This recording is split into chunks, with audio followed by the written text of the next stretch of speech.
1절에서 13절 말씀 통해서 나는 누구인가? 나는 어떤 신분과 것을 가지고 있는가? 나는 약속의 자녀가 맞는가? 하는 말씀을 준비해 봤습니다. 로마서는 아주 큰 고통 속에서 쓰여졌습니다.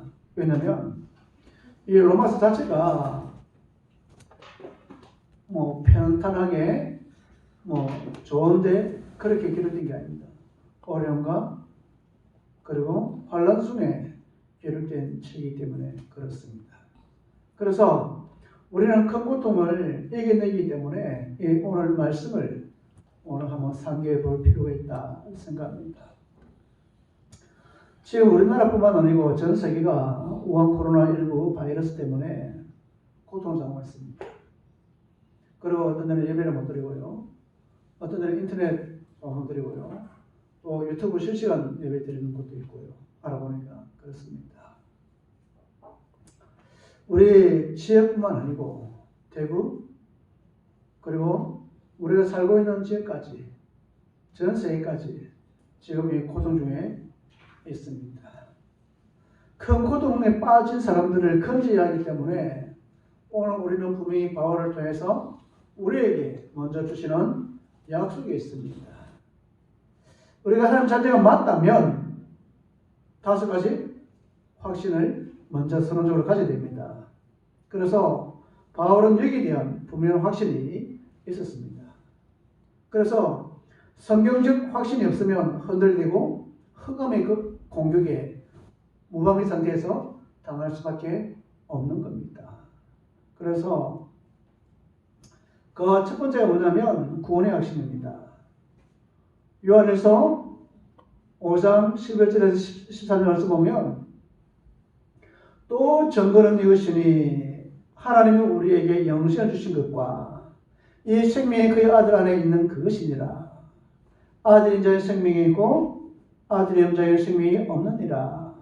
내가 하나님의 아들의 이름을 믿는 너희에게 이것을 쓴 것은 너희와 하여금 너희에게 영생이 있음을 알게 하려 함이라. 우리가 구원의 확신을 가진다는 것은 내 마음속에 예수 그리스도 하나님의 아들이 있으면 뭘 있다고요? 생명이 있는 겁니다. 그래서 구원받은 자는 뭐 할 수 있다고요? 기도할 수 있습니다. 요한복음 14장 14절 말씀 보면 내 이름으로 무엇이든지 내게 구하면 내가 시행하리라. 우리가 예수 그 이름으로 기도만 하면 주의 성령께서 뭐 한다고요? 시행하신다는 겁니다. 그래서 우리는 기도는 100% 응답이다. 그렇게 말합니다. 구원의 확신이 있고 기도 응답의 확신이 있으면 우리는 승리할 수가 있습니다. 고린도서 10장 13절 말씀 보면 사람이 감당할 시험밖에 너희가 당할 것이 없나니 오직 하나님 미쁘사 너희의 감당하지 못할 시험을 허락지 아니하나니 시험 당할 즈음에 또한 피할 길을 내사 너희로 능히 감당하게 하시리라. 우리가 이미 내 모든 길을 하나님께서 감당할 만큼의 시험을 허락하시는 겁니다. 그리고 보시기에 이것은 도저히 감당이 안 된다 싶으면 피할 길도 하나님께서 여시는 겁니다. 그래서 구원의 확신, 기도 응답의 확신, 승리의 확신, 다음에는 사죄의 확신. 만일 우리가 우리 죄를 자백하면 그는 미쁘시고 의로우사 우리 죄를 사하시며 우리의 모든 불의에서 깨끗게 하실 것이요. 요한일서 1장 9절 말씀에 우리에게 말씀하고 있습니다. 우리가 예수 그리스도 이름으로 기도하기만 하면 내 모든 것들이 사함을 깨끗함을 받을 수가 있는 겁니다. 이때 하나님은 뭡니까? 우리를 승리하신 요한복음 14장 16절 말씀 보면 내가 아버지께 구하겠으니 내가 또 다른 보혜사를 너희에게 주사 영원토록 너희와 함께 하실 것이니 하나님께서 너희에게 다른 보혜사를 주었고 우리를 만나고 인도해 간다는 겁니다. 우리가 가는 모든 발걸음 속에 하나님의 절대 주권 속에서 우리를 인도해 하시는 것을 믿으시기를 진심으로 바랍니다. 이것을 사실적으로 내가 믿으면 어떻게 된다? 신앙생활을 올바르게 할 수가 있다. 그래서 구원의 확신, 기독교의 확신, 승리의 확신, 사죄의 확신, 인도의 확신, 이것은 내가 예수 그리스도를 믿는 그 순간에 다 오버리는 겁니다. 왔다는 것은 내 것으로 누리는 겁니다. 그래서 내가 어떤 일을 당하든지, 어떤 위험한 일을 당하든지, 내가 지금 어떤 환난 속에 있다 할지라도 하나님께서 너를 보살펴 주고 있는 겁니다. 왜냐하면 나는 하나님의 자녀이기 때문에 그렇습니다. 우리의 신분을 가지고 있기 때문에 그렇습니다. 우리의 건성이 있기 때문에 그렇습니다. 어쩔 수 없습니다. 하나님의 양자이기 때문에 그 아들을 하나님께서 책임져 주는 겁니다. 그러지 않습니까? 어느 날 내가 친자가 양자하는 것을 알았어요. 예를 들면 그러니까 뭡니까? 그 가치관 갈등 안 되지 않겠습니까? 내가 친자가 아니고 양자냐? 근데 지나가 보니까 뭡니까? 나 안정보다 키우는 애더 커. 그래 다시 뭡니까? 회복되어서 그 친자들과 함께 지내는 것을 봤거든요. 친자든 양자든 법적 호적에 이름 올라오는 그 순간부터는 누구도 변경할 수가 없는 그 절차를 가지고 있는 겁니다. 우리는 예수 그리스도로 말미암아서 양자의 축복을 받았음에도 불구하고 친자의 축복을 가지고 있는 겁니다. 그 말은 뭐냐면 우리는 천국의 배경 가지고 있고 천국의 소망이 있고 천국하는 겁니다. 그래서 나는 누구냐? 나는 약속의 자녀가 맞냐 하는 거예요. 맞다면 오늘 주신 이 모든 말씀이 내 것이 되어지는 겁니다. 그래서 성경의 약속 뭐냐면 고린도전서 12장 3절 말씀 보면 성령이 아니고서는 누구든지 예수를 그리스도로 할 수가 없느니라. 정말로 성경의 약속을 믿는 사람은 누구나 다 구원을 한다는 겁니다. 다른 말로 한다면 성령이 아니고는 누구든지 예수를 그리스도로 신할 수가 없다는 겁니다. 우리가 예수를 구주로 신하는 그 순간은 누구냐? 하나님의 성령이 그렇게 하셨다는 겁니다. 이 사실을 믿고 있으면 하나님의 자녀라는 사실을 나는 언약의 자녀라는 사실을 나는 알 수 있는 겁니다. 그러면 성경적 근거가 뭐냐? 오늘 우리에게 말씀해 주고 있는 겁니다. 창세기 1장 2절 말씀 보면 흑암, 혼돈, 공허 가운데에 세상이 있는 겁니다. 그러나 하나님의 생명의 빛이 뭔데? 1장 3절 말씀 보니까 이 빛이 누구냐? 그리스도라 했습니다. 흑암, 혼돈, 공허가 있는데도 불구하고 그리스도의 생명의 빛이 우리에 임한 겁니다. 어둠의 주인공 사단의 창세기 3장 5절 말씀 보면 아담과 하와를 뭐 했습니까? 원죄에 빠지도록 뭡니까? 만들어냈습니다. 이때 하나님께서는 언약을 주신 겁니다. 창세기 15절 말씀 보면 여인의 후손이 뱀의 후손의 머리를 완전히 박살내버린다는 겁니다. 여호와는 언약을 우리에게 주신 겁니다. 그리고 로마서 3장 10절 말씀 보면 의인은 언약이 하나도 됐습니다. 구원받기 전에 모든 사람은 창세 3장에 빠져있기 때문에 구원받을 수 없습니다. 그러나 하나님께서 그리스도를 보내사 뭐라고요? 우리에게 믿음의 사실을 주신 겁니다. 믿는 자는 구원을 받는다고 하고 있는 겁니다. 로마서 10장 9절에서 10절 말씀 보면 누구든 주의 이름을 부른 자는 구원을 받았다고 했는데 마음으로 믿어 오해에 이르고 이유로 신하여 뭐한다고 구원을 얻은 겁니다. 우리가 지금 성경적으로 오늘 구원받았다는 것을 확실하게 우리에게 말씀해 주는 겁니다. 그래서 구원받은 자에게는 고린도전서 3장 16절 말씀 보면 성령이 너희 안에 거하는 것 알지 못하는 거냐.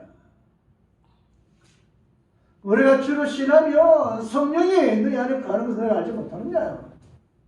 하나님 성경된 것을 우리가 알지 못하느냐? 그 말이거든요. 우리가 예수의 그리스도를 고백하는 순간부터 내 마음속에 하나님의 성령이 내 마음속에 임했다. 그래서 요한복음 5장 24절 말씀 보면 사망에서 생명으로 옮겨버린 겁니다. 우리는 이런 신분을 가지고 있는 겁니다. 당연히 바다의 저주 끝났습니다. 생명 가기도 전에 마귀 자녀는 하나님 자녀의 운명으로 바뀌어버린 겁니다. 이런 축복이 내 것이 된 겁니다. 요한일서 2장 20절에 27절 말씀 보면 그리스도로 말미암아 성령의 기름 부음 받게 된 겁니다. 우리가 하나님의 성령으로 말미암아서 기름을 부음 받는 이런 역사가 우리에게 일어났단 말입니다. 이보다 더 중요한 게 있습니다. 사도행전 2장 3절 말씀 보면 아예 오순절 날에 그 머리 위에 성령이 각 사람이 임해버린 겁니다. 지금 우리 머리 위에 하나님의 성령이 임한 것을 믿기를 진심으로 바랍니다. 그렇다면 나는 뭡니까? 하나님의 자녀가 분명히 맞는 겁니다. 그런데 내 신앙이 좀 흔들릴 수 있습니다. 내 믿음이 다운될 수 있다니까요. 그럼에도 불구하고 우리는 하나님의 자녀입니다.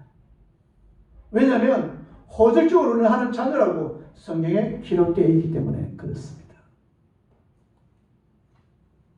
그렇다면 정말로 이 사실을 내가 알고 있다면 이것을 말하는 것을 좀 더요. 나가서 말하는 것이 성경입니다. 가까운 데서 우리는 뭡니까? 내 자녀들 심어서를 들고 있으면 분명히 그들에게 필요한 예수 그리스도를 전가할 수밖에 없습니다. 그래서 우리가 저번주 말씀했잖아요. 로마서 8장 31절 32절 말씀 보면 하나님의 사랑에서 아무도 끊을 수가 없다고 했습니다. 왜 없냐? 에베소서 1장 3절에서 5절 말씀 보면 이미 창세전에 우리를 선택한 겁니다. 로마서 16장 25절 말씀 보면 창세전에 우리는 뭡니까? 감추어진 걸 드러난다 했습니다. 예레미야 1장 4절에서 5절 말씀 보면 태중에서 너를 준비했다는 겁니다. 그래서 우리는 누구부터 하나님의 사랑에서 끊을 자가 없는 겁니다. 아브라함의 아들이 다 아브라함의 자녀가 아니라 사라에서 난 자녀만이 된다고 성경에서 기록하고 있습니다. 이 말은 뭐냐면 아브라함의 자손들이 많습니다. 하갈에서 난 자녀가 있고요. 나중에 저 보면 또 자녀가 뭡니까? 자녀 25절 말씀 보면 자녀 또 다시 낳습니다.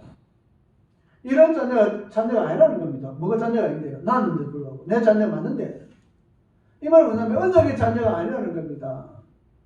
하갈에서 난 자, 사라에서 난 자만이 뭡니까? 하나님의 자녀라고 말씀하고 언약의 자녀라고 말씀하고 있는 겁니다. 그게 바로 뭐냐면 9절 말씀에 그렇습니다. 약속의 말씀이 이것이니 우리에게 사라에게서 아들이 있으니라. 사라에게서 아들이 나야만이 되어진다는 겁니다. 그럼 사라에서 난 자가 누굽니까? 이삭입니다.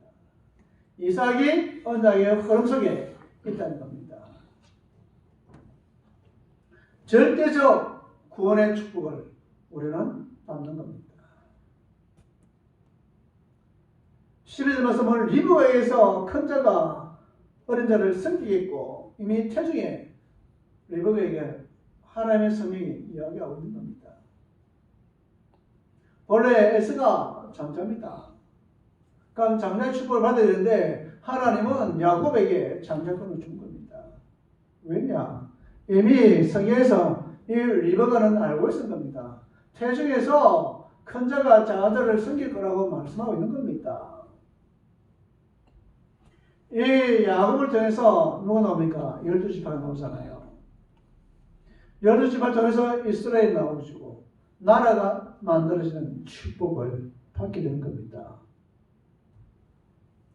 우리는 이 언약의 흐름에서 누구도 끊을 자가 없는 겁니다. 우리가 어려움의 흐름 속에만 있으면 되어지는 겁니다. 이 언약의 흐름 속에 있으면 하나님의 언약이 성취해 나가는 겁니다. 그러면 하나님의 영이 우리와 함께하는 것을 체험할 수가 있는 겁니다. 그렇다면 지금 우리가 당하고 있는 어려움이 아닌 겁니다. 저는 우리 구시사는 교회가 고센 땅에는 준비했습니다. 그 애굽의 모든 땅에는 저주가 임했지만 고센 땅은 저주가 피해갔습니다. 아예 하나님께서 여호와께서 고센 땅에 저주가 임하지 않았습니다. 이유는 한 가지입니다. 내 자녀이기 때문에 그렇습니다.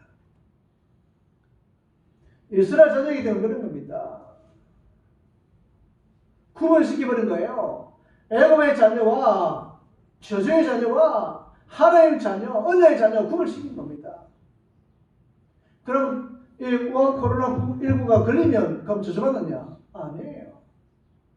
그럼에도 불구하고 이 구시 땅은 하나님의 고시 땅이 될 줄 저는 믿습니다. 그래서 정말 청가고 싶어요. 캠프하고 싶어요. 나도 성경부터 뭡니까? 지금 하고 있는 거 다 회복시키고 싶어요. 그런데 오지 말아요. 조심할 필요는 있겠다 싶어서. 그 대법령 오래. 근데도 전화로만 하고 교회로 불러. 이게 더 안전하니까. 그런데 사실은 우리가 있는 그 현장에서 이 우한 코로나 상관없이 주의 말씀이 흥하기를 진심으로 바랍니다. 그래야만이 전도와 선교에 대한 비전이 갖춰지는 겁니다. 이게 개인 진력이면 달라요. 수술하면 되고 약 먹으면 됩니다. 근데 지금 이 우한 코로나는 약이 없어요. 약이 없다 보니까 조심하는 게 있다. 그러다 보니까 뭡니까? 마스크 쓰고 또 손을 깨끗이 씻고 그렇게 말할 겁니다. 그리고 또 뭡니까? 밑에 떨어져서 이야기하라고 거리두기 운동하고 그래 하는 거예요.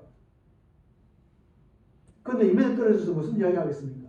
설교하는 것도 아니고. 그러나 분명 사실은 여기에 하나님께서 원하시는 게 뭐냐는 거예요. 이것을 발견하면 되는 겁니다.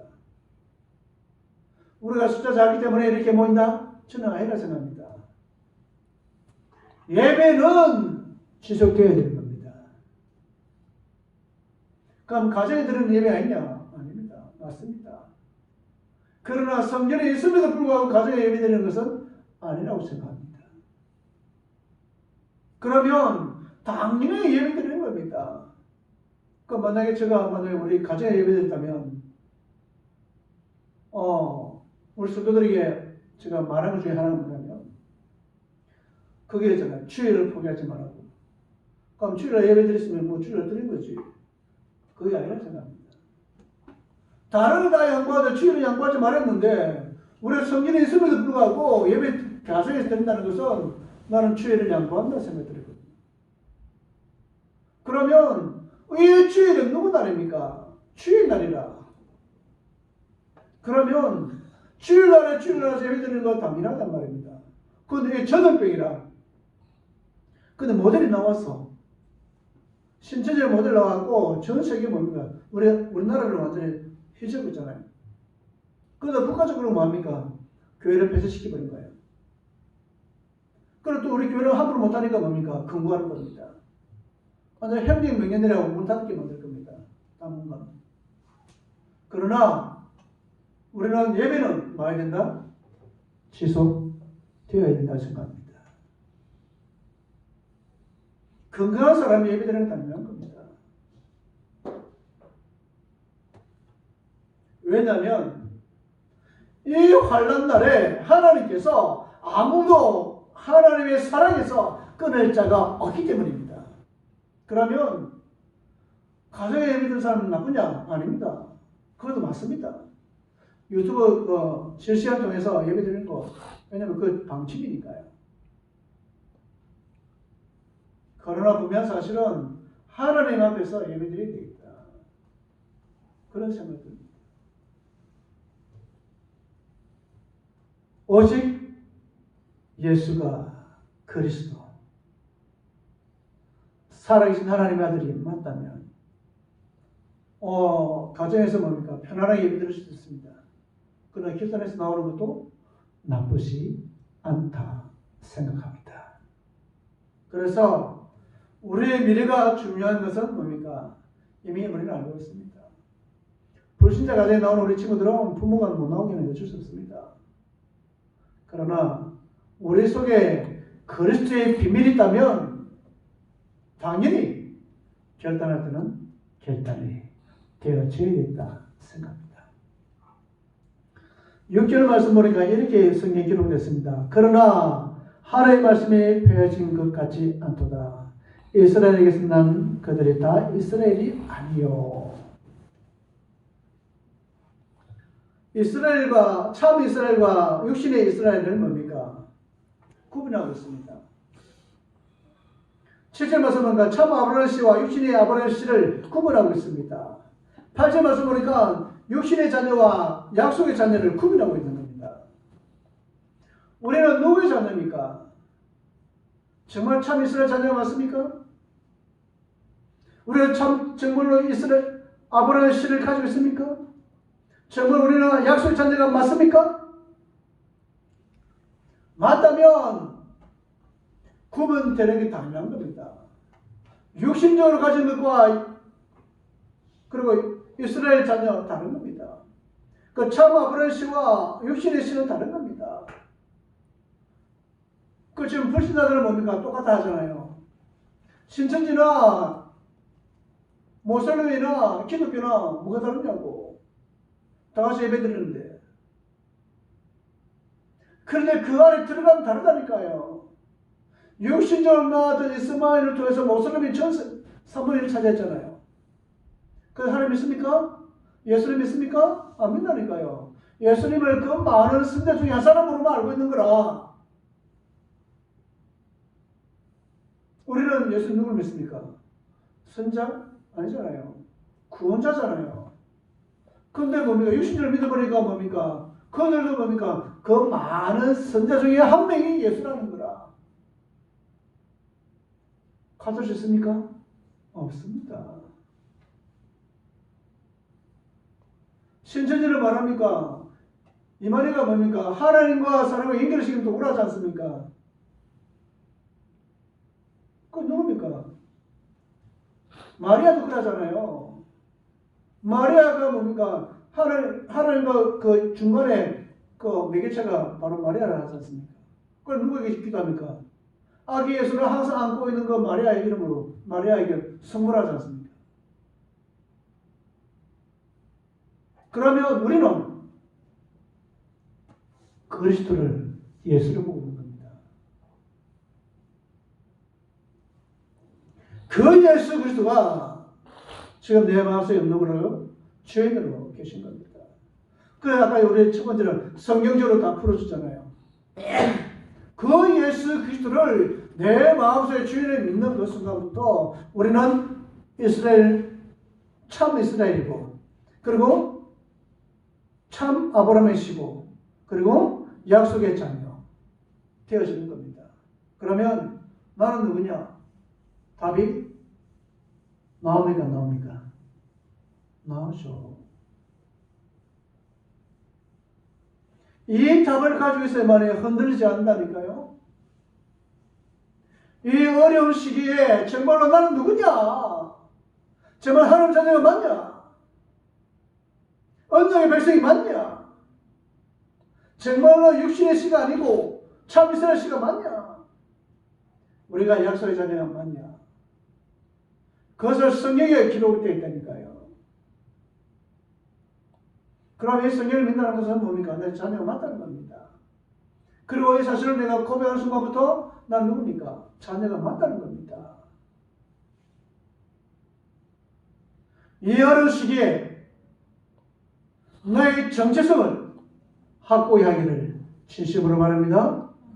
누구도 바꿀 수 없는 나는 하나님의 자녀, 언약의 백성, 약속의 자녀. 이 사실을 우리는 꼭 명심하기를 진심으로 바랍니다. 그게 뭡니까? 8절 말씀 기록되어 있잖아요. 오직 약속의 자녀가 신호 여기집니다. 우리는 약속의 자녀로 여기심을 받는 겁니다. 그러면 이 밖에 있는 사람들을 위해서 우리는 뭐 해야 됩니까? 그들에게 전도하는 겁니다. 선교하는 겁니다. 그래서 실질적으로 뭐라고요? 기도를 하는 겁니다. 하면 먼저 예수를 영접해야 됩니다. 해야 우리가 자녀의 신분을 누린 거 아닙니까? 그 요한복음 1장 11절 말씀 보면 뭐였습니까?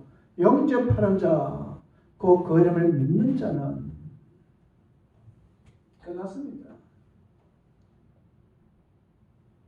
우리가 하나님 자녀 되는 순간부터 우리는 예수 그리스도를 누릴 수 있는 겁니다. 그때 성령께서 우리에게 임하는 겁니다.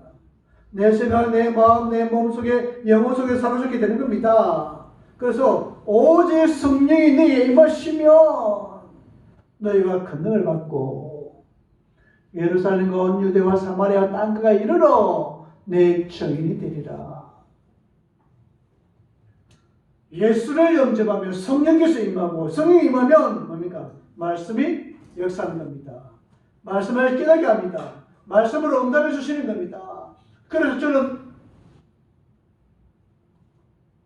이사야 43장 1절 말씀이 내 마음속에 와닿아 있는 겁니다. 말씀이 임하는 겁니다. 그리고 이번에 우리가 알고 있는 것처럼 알고 있었는데 다시 내 마음에 새긴 게 있습니다. 이번 말씀을 준비하면서 그게 바로 뭐냐면 고린도전서 12장 3절 말씀. 그게 뭐냐면 성령이 아니고는 누구든지 예수를 그리스도로 시인할 수 없다. 그 말은 뭐냐면 예수를 내가 전도했음에도 불구하고 그 사람이 예수를 믿지 않으면 성령이 임한 게 아닌 거라. 성령이 임했다는 건 뭡니까? 그 마음속에 예수를 그리스도로 주로 뭐 할 수 있다? 고백한다는 겁니다. 그래서 내가 전도할 때 다시 한번 이 말씀을 깨닫는 겁니다. 이 말씀 준비하면서 그래, 이 말씀이 역사하면 되는구나. 성령이 아니고서는 누구든지 예수를 그리스도로 고백할 수가 없구나. 그러면 내가 예수 고백했다는 것은 바로 뭡니까? 성령이 임했다는 거예요. 성령이 임했다는 것은 성삼위 하나님이 역사했다는 겁니다. 성삼위 하나님이 역사했다는 것은 하나님께서 모든 것을 운행하신 거 아니냐. 그렇다면 지금 내가 입고 있는, 내가 하고 있는 모든 것들은 하나님이 지금 일을 진행하고 있는 거 아니냐. 그런 확신이 떠오르라니까요. 그래서 우리가 하나님의 영이 우리 속에 이미 임한 겁니다. 그러나 하나님의 영이, 성령의 영이, 성삼위 하나님이 나와 함께하는 이런 축복의 나입니다. 그러면 당연히 내가 만나는 사람, 만나는 장소, 만나는 약속, 일하는 그 현장, 내가 갈 그 학교 준비해야죠. 왜냐하면 내가 그런 신분을 가지고 있기 때문에 그렇습니다. 그래서 우리가 가지고 있는 신분 것에 누리는 겁니다. 성령을 통해서.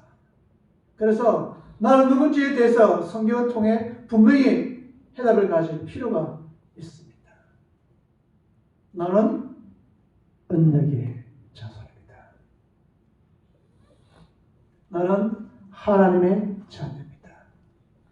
이 사실을 이번 일주일 동안에 누리시기를 진심으로 바랍니다. 기도하겠습니다.